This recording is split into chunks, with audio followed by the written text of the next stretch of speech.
Good morning. I was just standing here and realized, you like my new shirt? I picked it up this last week before, and I was just realizing, I think it has two right sleeves. Because here's those buttons, and here's those.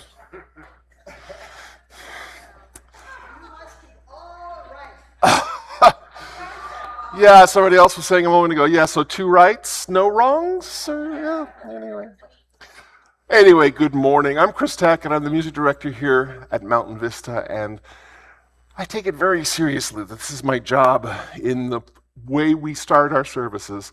It is my great pleasure to welcome you here to Mountain Vista Unitarian Universalist. I am thrilled and excited to be here with you all, even in this late summer, which means it's going to be over sometime here in Tucson, Arizona. Lovely, hot day.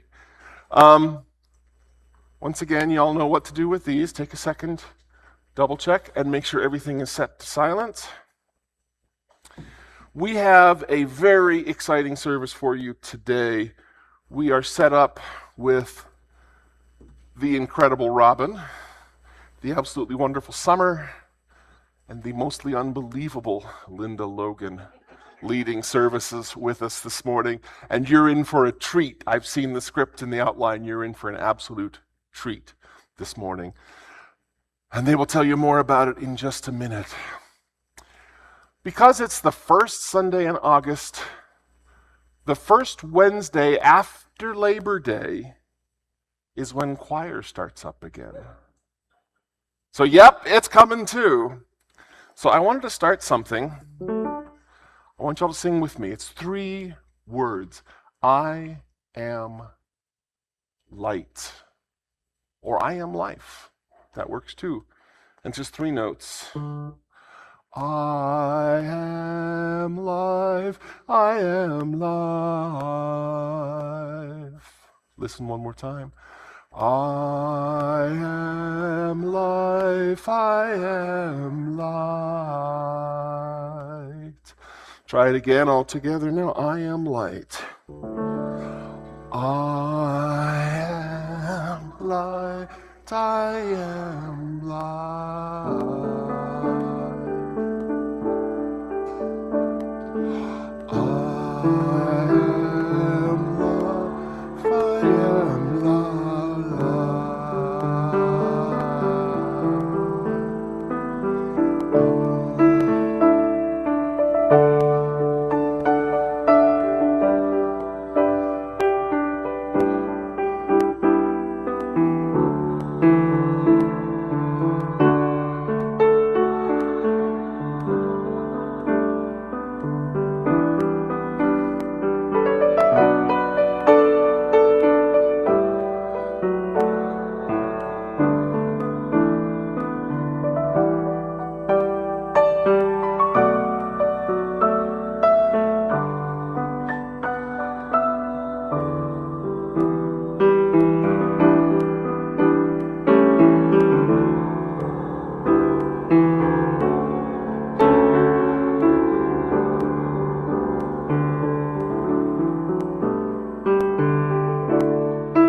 once more, and I am light, I am light.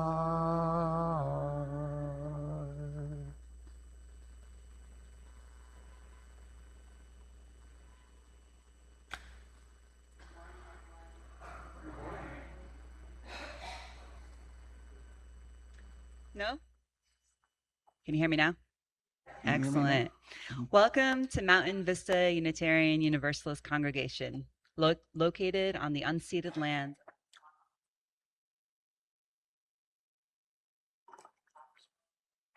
Associate today, and co-leading with Reverend Dr. Linda Logan and the marvelous Robin Bousel. We're excited to have you here today. In the spirit of welcome, welcome to all of you here, welcome to all of you online, and welcome to all of you who are watching from later on. And so we ask that we wave at those joining us online now or in the future as the camera pans the room. Welcome.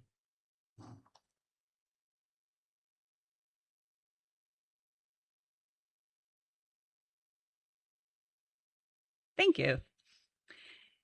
We start with a spirit of gratitude. Many thanks to our hospitality and welcoming teams who welcomed all of us in here today and have set up some refreshments that after the service we walk through those doors and we can enjoy and partake. And so thank you to our AV crew back there helping put this together. Thank you to our RE volunteers who serve with Stacy Sosa, our religious ed director, taking care of the kids and the programming for the kids. And if anyone doesn't know, there's an organization they came in today that has some animals that they're showing the kids. And so I believe there's a hedgehog. Yes. Thank you to our staff, our congregational administrator, Kalea Martin, our talented music director, Chris Tackett, and thank you to our volunteer, Joel Yelland, our song leader. As you use, rather than coming together to share a belief system, we come together from many areas of life, both secular and faith backgrounds, and we bring our individual selves and beliefs into this space. As we go into this month's theme on liberation, we're going to start with the concept of self-liberation. And there was a few months ago, there was a reading that in service by Emily Towns called Liberation is a Process. And there was a line that stuck out to me from that reading. Liberation is the process of struggle with ourselves and with each other that begets the transformation of all of us to our full humanity. Before we can find liberation out there, we have to acknowledge the internal barriers that hold us back from our own growth and limit us. Today's service, the call is coming from inside the house, asks us to reflect on our patterns, our fears and narratives that keep us constrained and keep us stuck. It asks us to not just identify, but to challenge those voices that don't serve us, and that to live fully, to recognize our own inherent worth and dignity, we need to face what we avoid. So join us today in reflecting on what we may need to liberate ourselves from. Ladies?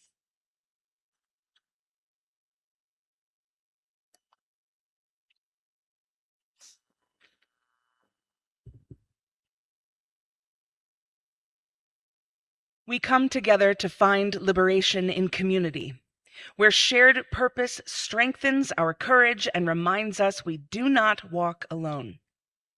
We come together to find liberation in the circles closest to us. Relationships that shape us, challenge our growth, and hold us. We come together to find liberation within ourselves, from the fears that keep us quiet and the stories that keep us small.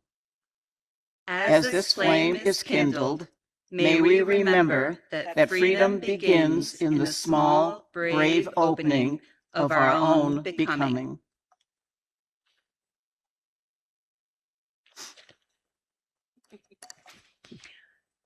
So after the service, we're going to walk through those doors, and there's two baskets.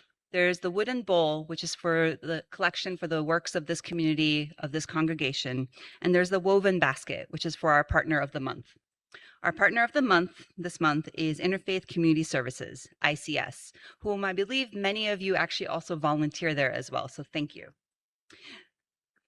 Raise your hands actually if you volunteer there. I know there's a few of you in the crowd. I see Tom. Okay, I know there's more, but thank you, Tom. You're the focal point. So our mission So ICS's mission is to empower people experiencing crisis to achieve healthy, stable, and independent lives. Their values. ICS envisions a compassionate community where all individuals and families have enough nutritious food to eat, resources to remain independent, support for employment, and practical education to confidently plan for a stable future filled with dignity and hope. All that you give will be gratefully received. Thank you.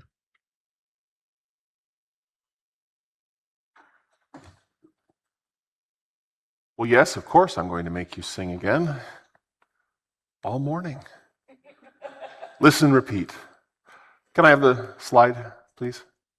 Gathered here in the mystery of the hour. You repeat.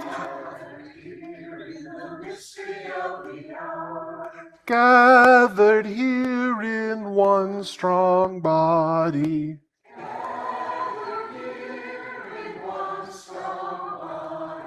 Gathered here in the struggle and the power.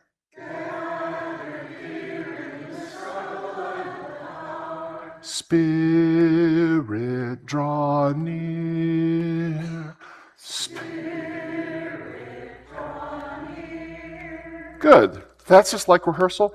Now we're actually going to do it. We'll sing it through 3 times, and we're going to sing it in round.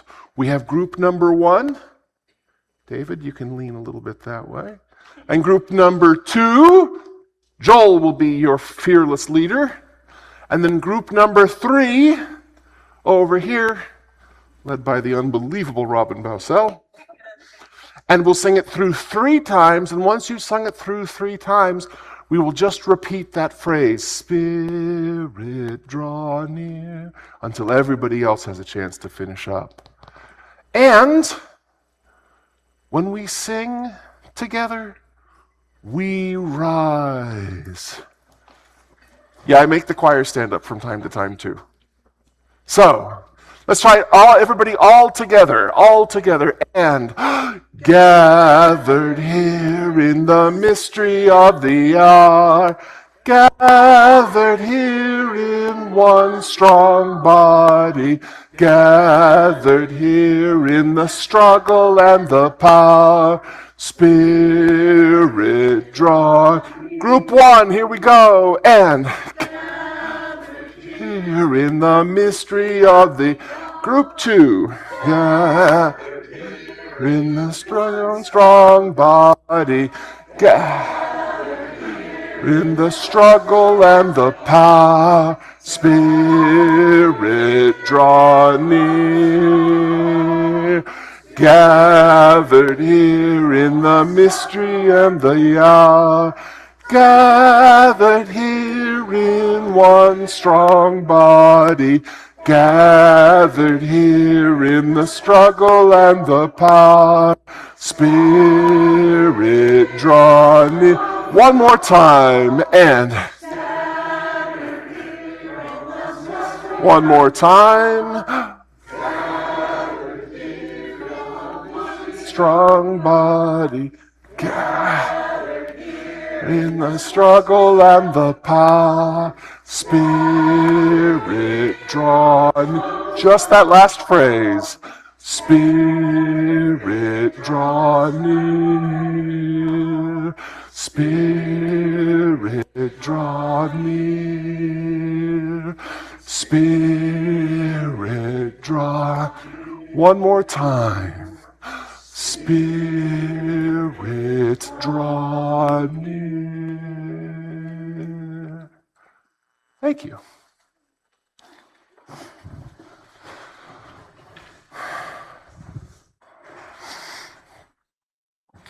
I hope you all came for some theater this morning, because you're going to get it. I suck. This thing I made, or did, sucks. This thing I made sucks, and it's stupid. I'm stupid. I am so stupid. I can't do this. I can't do anything. Why did I think I could do this? I'm too much. I'm not enough. I'm never enough. I'm behind. I'm broken. Everyone else knows what they're doing. I'm just pretending. I'm failing. I am failing everyone. I am a failure. I am worthless. Love doesn't speak to us like that. You should know better. You ruined it. You always ruin it. Why would anyone listen to you? Who do you think you are? Don't take up space. Don't speak up. Don't ask for help. Don't be seen. Don't be needy. Don't cry. Don't hope. Don't try. Love doesn't speak to us like that. Whose voice is that? Who taught us that shame sounds like wisdom? Who convinced us that fear was protection, that self-contempt was humility, that exhaustion was worth, that perfection was value? Because love doesn't speak to us like that. Love doesn't call us worthless. Love doesn't keep score. Love doesn't weaponize our mistakes. Love doesn't ask us to earn belonging. Love doesn't whisper that we are too broken to be beautiful. Love doesn't tell us that we are impossible to love. Love doesn't tell us that we do not deserve to love and be loved. Love doesn't speak to us like that. Love says, you got this. Keep going. Love says you are not your fear. You are not your shame. Love says you are becoming. You are a miracle. Love says you can change your mind. You can make a different choice. You can begin again and again. Love says, let's try again together. Love says, we got this. This is our work. So let's get to it. You belong. You have always belonged. Because it's a miracle that you're here at all. Who remembers that? You are loved. You are love. That is how love speaks to us.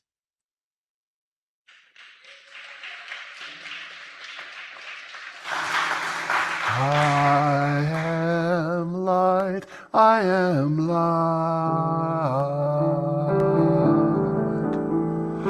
I am light, I am light.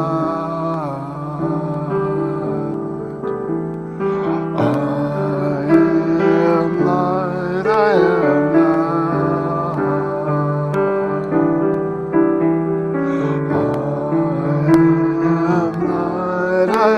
light.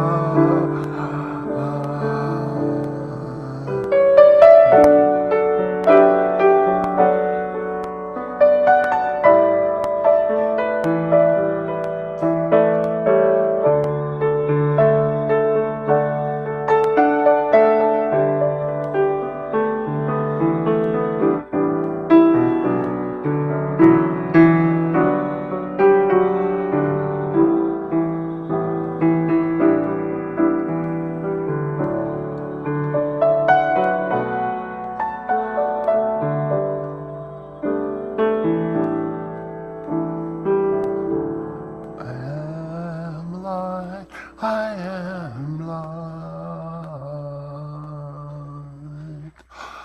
I am light, I am light.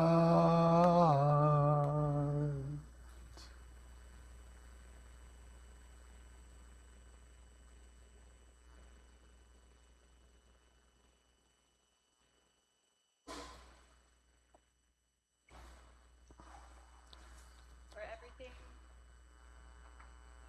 For everything? For something? Thanks a lot, Robin. For everything, there is a season. Good times and bad times, planting and reaping, joys and sorrows. We recognize this each week through our ritual of joys and sorrows, cares and concerns. I can't do all of this. This is water collected from Sonoran skies, our homes and our lives' journeys.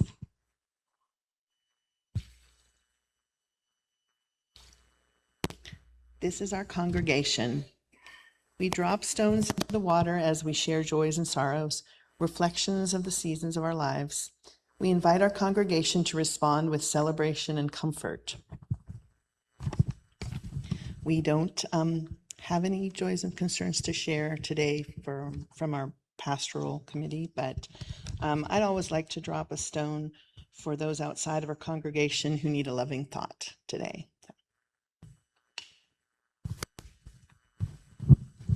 We add a handful of stones for the concerns and sorrows unnamed within this congregation and beyond.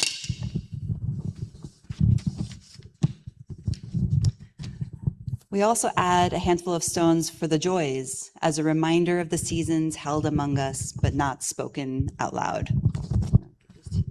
I can put a bunch of stones.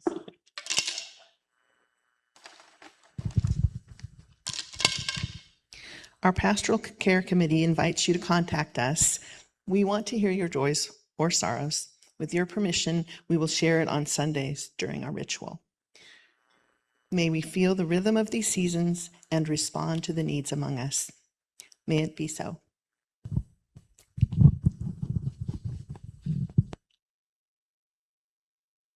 I always like to remind people that this bowl and these stones are always here.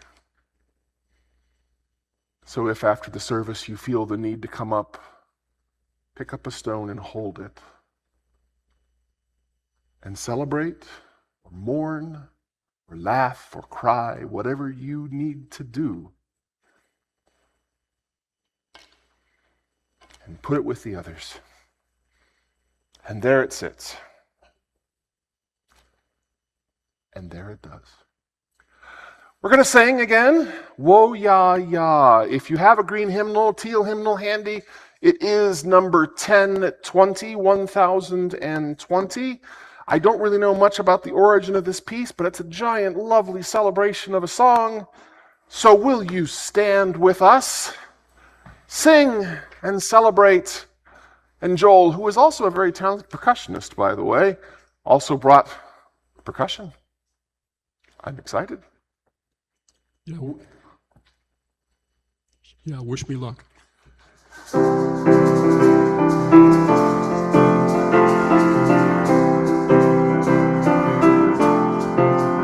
We are going, Heaven knows where we are going.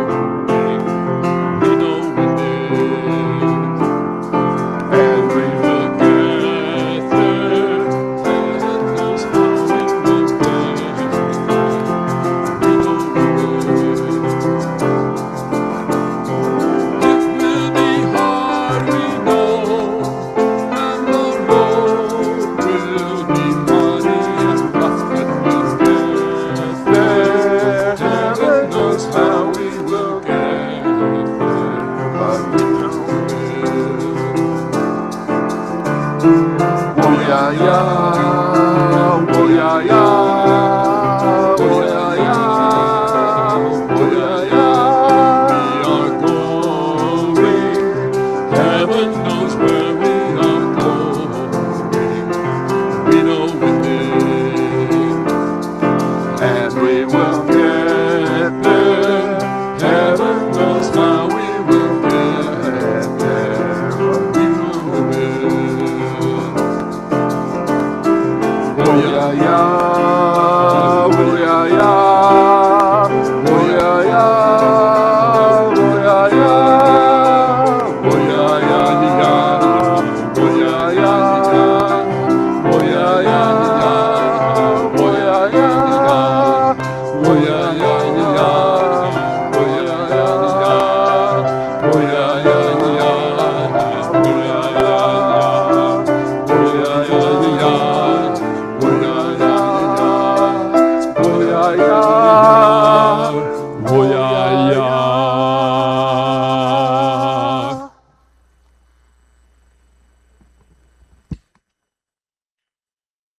Thank you, Chris and Joel. Today's reading, The Guest House by Jalaluddin Rumi. Jalaluddin, yes.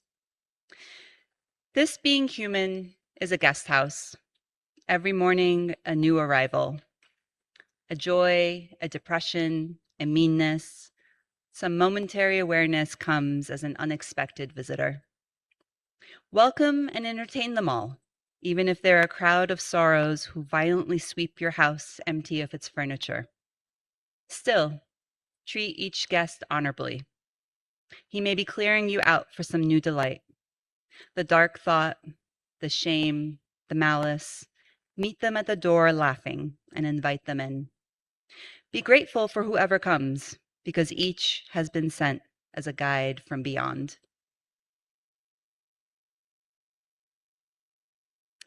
Rumi's poem is at its core an invitation to meet our inner life, especially the parts we resist, meeting them with openness rather than avoidance. Every emotion, pleasant or painful, offers us information. There are no right or wrong emotions, they just are. When I talk about emotions, oftentimes I use a cake metaphor. Each sense gives us information that is part of a picture. When you look at a cake, it may look amazing, it could smell amazing, and our eyes or our nose gives us that information. And it's not until we taste it that we'd be able to tell if it was off, if the ingredients weren't fresh or didn't complement each other. And we wouldn't say that our eyes or our nose lied to us, just that we didn't have all the information at one point, and now we have more information. So emotions are like that. They give us part of the picture. They don't tell us the whole story, but they tell a true story about what's happening inside of us. They offer information that we may need to learn about ourselves, about our wounds, about our longing, about our capacity to grow.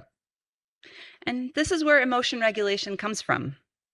So emotion regulation isn't about controlling what we feel. It's about noticing what arrives at the door of our awareness. It's about naming it. It's about understanding it and choosing how we want to respond. It's the practice of saying, oh, I'm afraid, but why? And sometimes it's obvious. Sometimes visitors feel like snakes at the door. Our body reacts before we can think. That's survival. But the problem is that our body sometimes treats everyday stressors like danger. If someone says something that lands wrong, our heart rate could increase, our breathing gets shallower, we start to sweat, our brain is signaling that we aren't safe, similar to a snake. And we might react instead of acting the way that we would have liked. And then there are our thoughts. What does it mean that they said that? How will this affect me? Why did I say that? What are the negative thoughts I have about others or myself that I play on repeat? I'm too much. They're too much. I'm broken. They're broken. When our mind assumes a negative meaning, it starts scanning for the evidence. It fills in the blanks with fear, and suddenly that visitor at the door looks more threatening than it is. If I'm reading things as negative, they don't like me, they're being disrespectful, or this is hopeless, then my brain is already creating that self-fulfilling prophecy. And how many times do we look at an email that someone sent and put assumptions on the tone of voice and react from that place? Anyone? Please tell me I'm not the only one. Okay. And then there's our history, stored not just in our memory, but also our bodies reacting viscerally to things. Some visitors aren't new at all. They're echoes of old experiences stored in our bodies.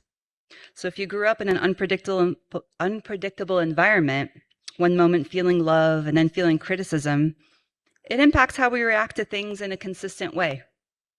Someone canceling on plans or saying no to something you ask could feel like rejection.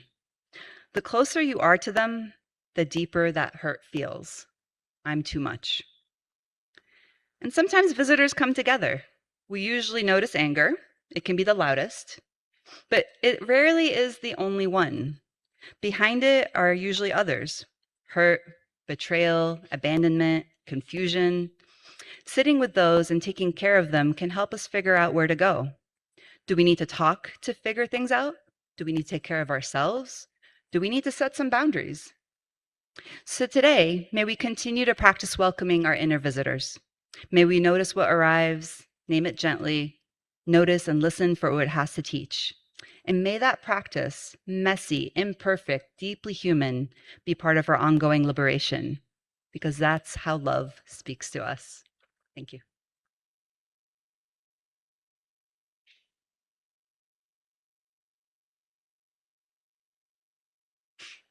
Good morning. And I'm looking out here, and all I see is potential. All I see is the fact that every one of you is probably not doing at all what you're supposed to be here doing. Not enough, because you've been taught that you're not enough.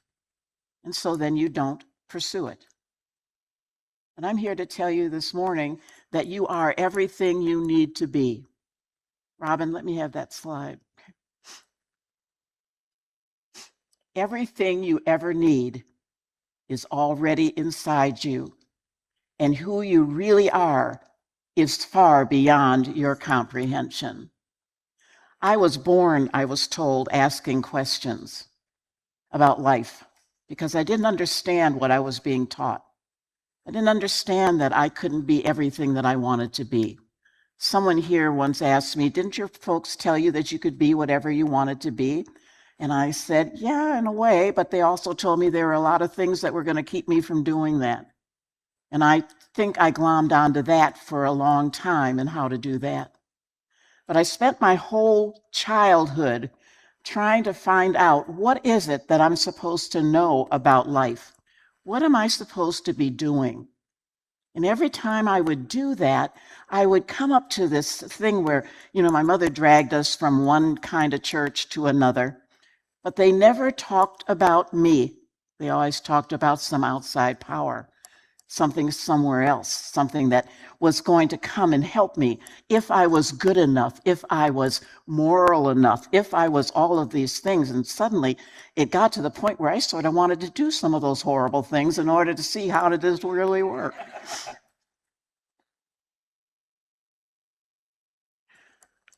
I studied everything I could. I went to the churches my mother took us to.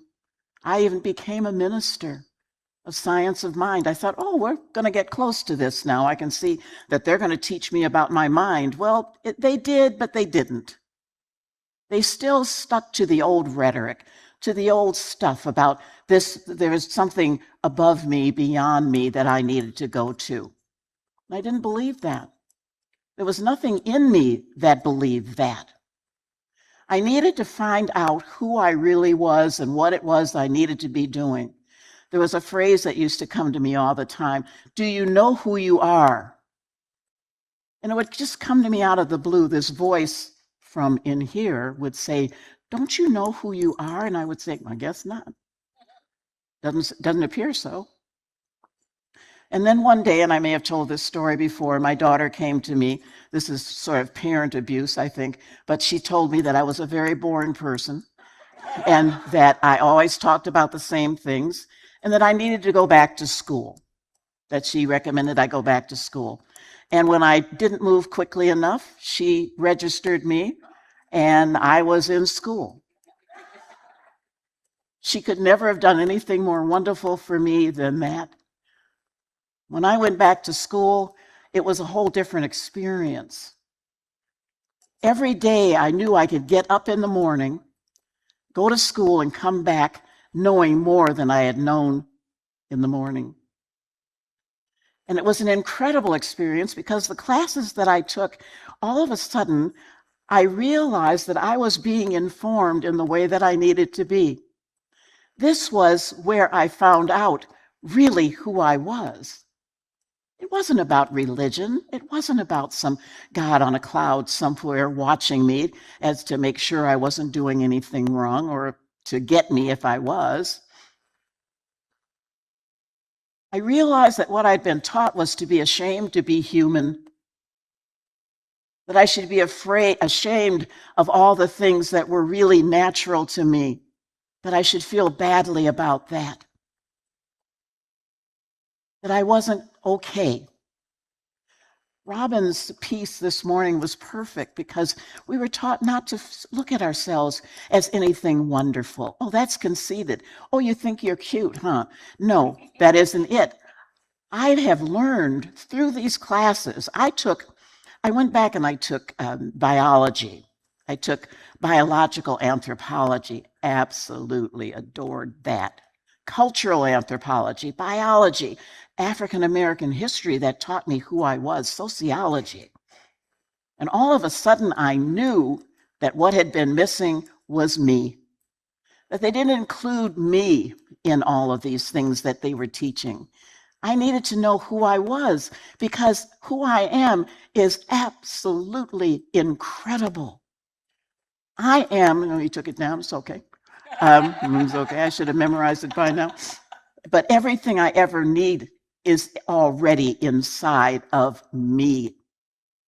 See, what I learned there was that the brain and the central nervous system, that there's a part of my brain for everything that I need to do.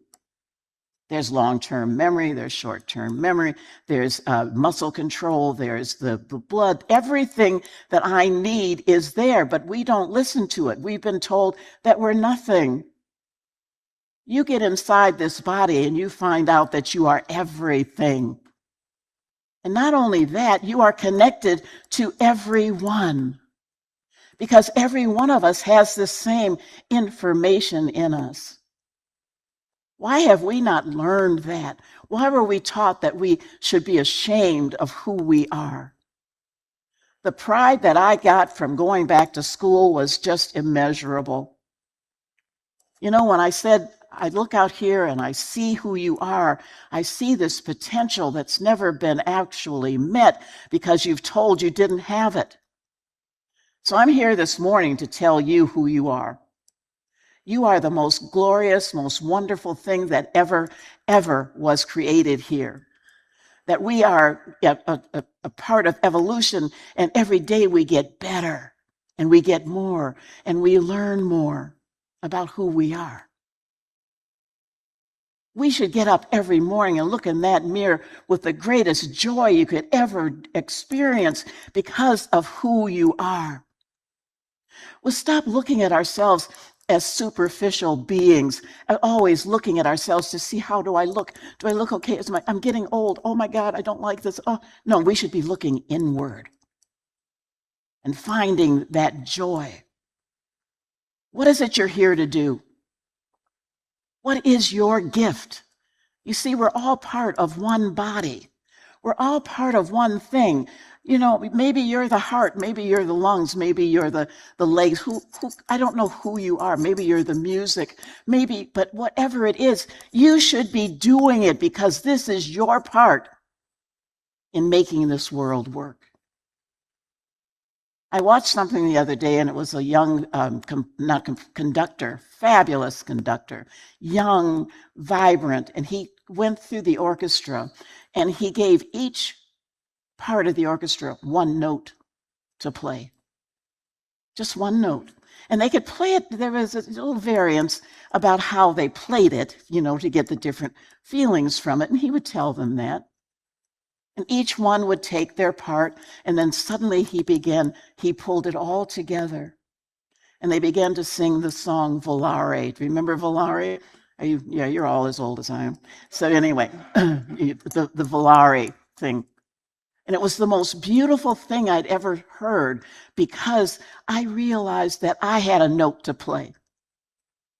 That there's something I should be doing, and I should be looking for my excellence in that part, in that one thing that I do.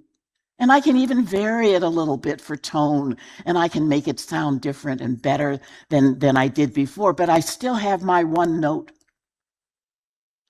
You see, if you really knew who you were, you would sing or play your one note with great pride and with great joy, because you would know that you were here to do that.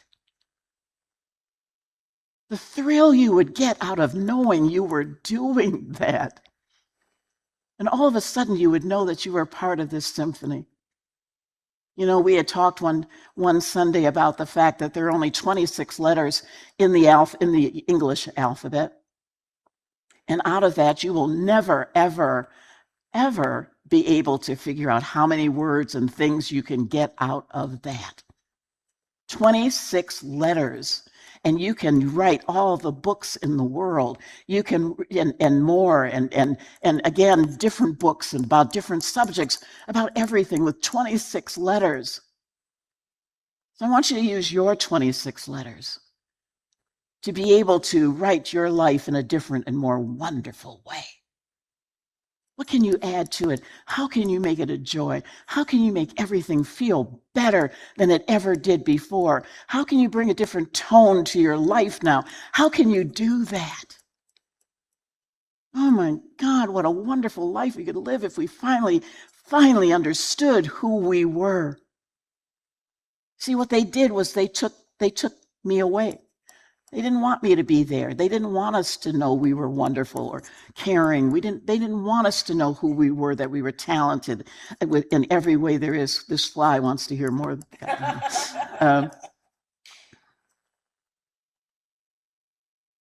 comes a time when you need to finally decide, I'm going to wake up. You know, they don't want us woke. Because if you were woke, you would know who you were, and they couldn't twist you and make you the way they want you to be. When you're awake to you.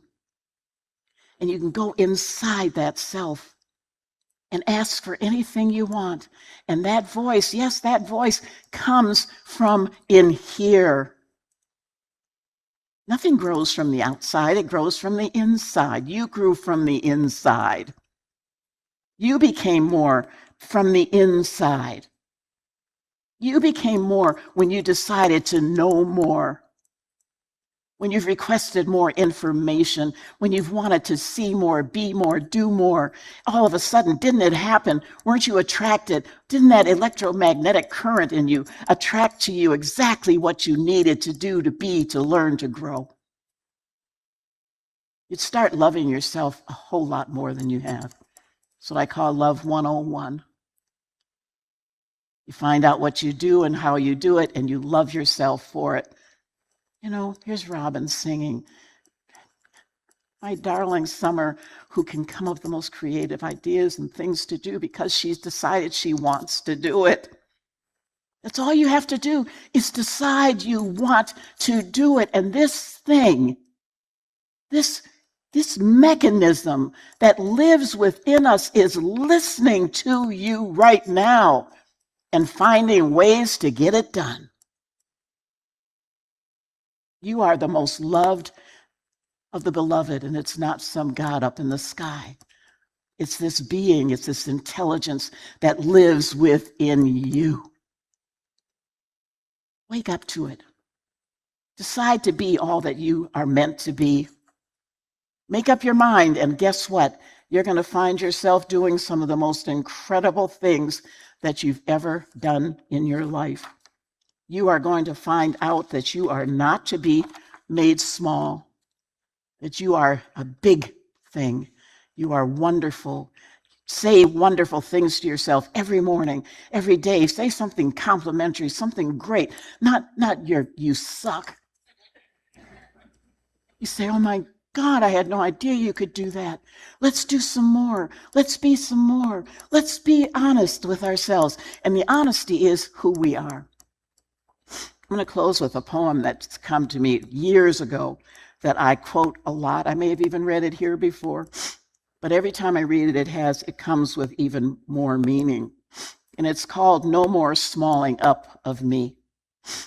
And it says, no more, now I'm going to go back, because when you understand who you are, when you go in, and see, and I didn't say this, when you go in and begin to study, I even wrote a little book about the brain and how it works and how you can go in and ask it for whatever you want. I think about you, Jane, playing that piano, and I'm like, oh, I go crazy every time you play, but it's because I know that you've allowed this music to come out of you. That is so important to be able to do, is to allow this genius to come out of you. No more smalling up of me. No more meekly saying yes when my heart is screaming no. No more taming of my feelings so my power won't show. No more hiding my exuberance from disapproving eyes. No more watering down myself so my spirit won't rise. No more smalling up of me, pretending I am not here. No more running from the music and the spotlight's glare. No more living in this prison barricaded by my fears. No more turning and retreating in the face of new frontiers. Even as I am speaking, I am taking shape and form, harnessing my powers like a gathering storm. There's no obstacle so bold as to dare stand in my way. I am taking back my life, and I am doing it today. And so it is.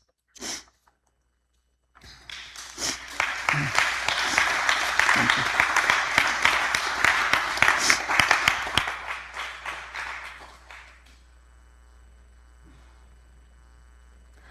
We're going to sing another song, but we're going to do it in a moment. We're not going to do it right now. So the service order, we have a service order that says there's music here, and there's not. So on to the next thing. We'll come back, though. Don't worry, you're going to sing more. Just not right this second. Welcome your visitors. Welcome and love them. Honor them and give them space. And in the words of bell hooks, love is an action. The future is on its way. We are engaging, loving, and transforming it. For today, as we go through those doors, we also have Cafe Justo is on sale today. So for those of you that don't know, Cafe Justo is our social justice action where we sell coffee, and I believe David will be out there with a table. We have our first Solidarity Summit. We Are Builders will be at Valley Unitarian Universalist Congregation in Chandler, Arizona on Saturday, September 5th, 9 to 4 p.m. This QR code will take you to the registration page. Is there a QR code? Oh, brilliant. There you go. Alongside community justice partners, we'll be learning how to shift our existing skills in showing up rapidly for individual actions to building a shared journey with organized coordination for the long term in our individual congregations. And so if you have any questions, please ask Reverend Matthew, and there will also be some information in the newsletter. The potluck. So it's time to pull out your favorite recipes for the bi-monthly potluck, which will be on August 16th. The tables will be loaded with your goodies to share with the rest of the congregation after the service. So sign-up lists are out in the Oasis. They will be out today and on the 9th, but please bring a dish even if you didn't sign up, or stay in, eat, and share. Share in conversation, and don't worry if you didn't bring anything, you are welcome. There should be plenty to go around. Plates and cutlery will be supplied, so no need to bring them from home. Are we going to music now, or do I release the flame? Release the flame. Why don't you have a lovely reading? Let's hear the reading. I want to hear that reading. Excellent. Robin and Heidi, whoever participated in service today, please come up.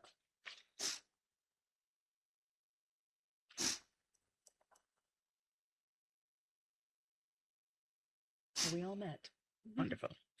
We leave here to live the liberation found in community, where shared purpose strengthens our courage and reminds us we do not walk alone. We leave here to live with liberation in the circles closest to us, the relationships that shape us, challenge our growth, and hold us. We leave here to live the liberation within ourselves, from the fears that keep us quiet and the stories that keep us small. All as this flame is extinguished, may this light remain with us, a reminder that freedom continues in the brave spaces of our own becoming. Blessed be. Grab that microphone there. I've been sneaky this morning. The phrase you've been singing, Okay. I am light, I am light.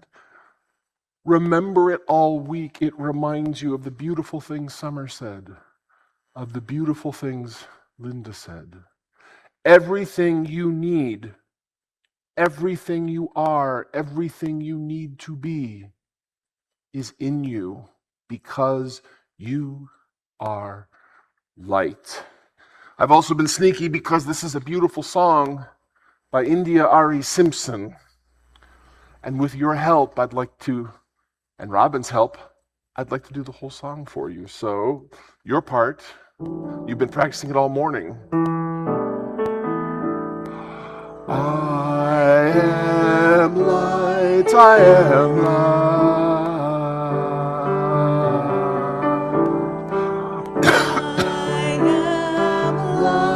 I am light.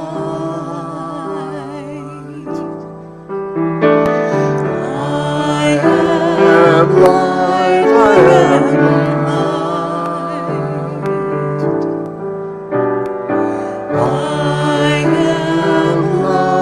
I am light. Now Robin has a gorgeous verse.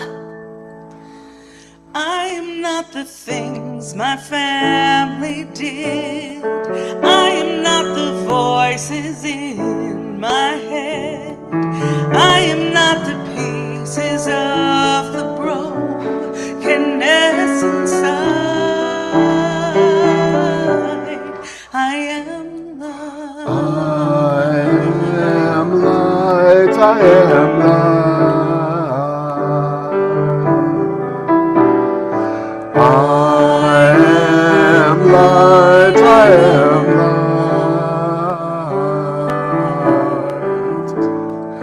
I am light, I am light.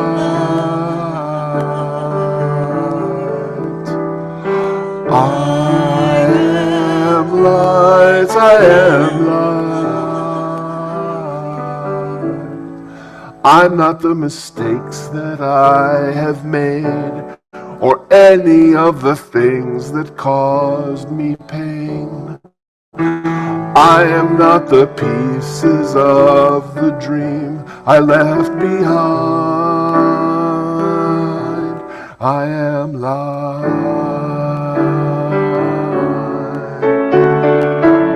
You got it.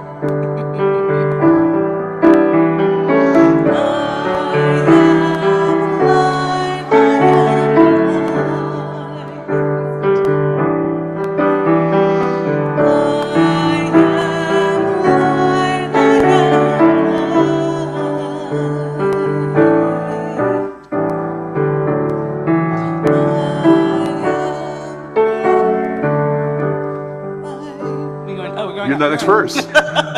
I am not the color of my eyes. I am not the skin on the outside. I am not my age. I am not my race. My soul inside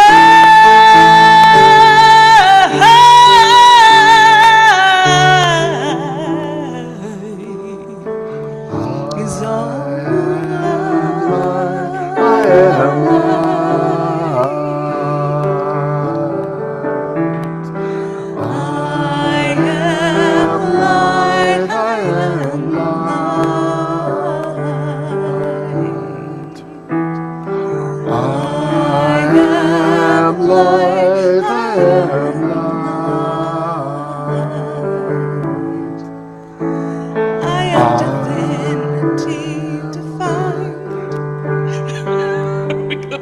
I am divinity defined. I am the God on the inside. I am a star, a piece of it all.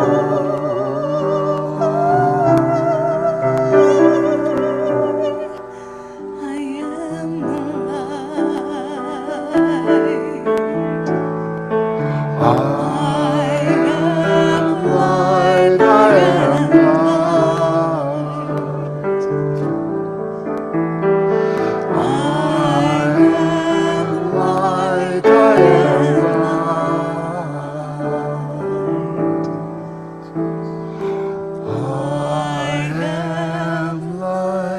I am light.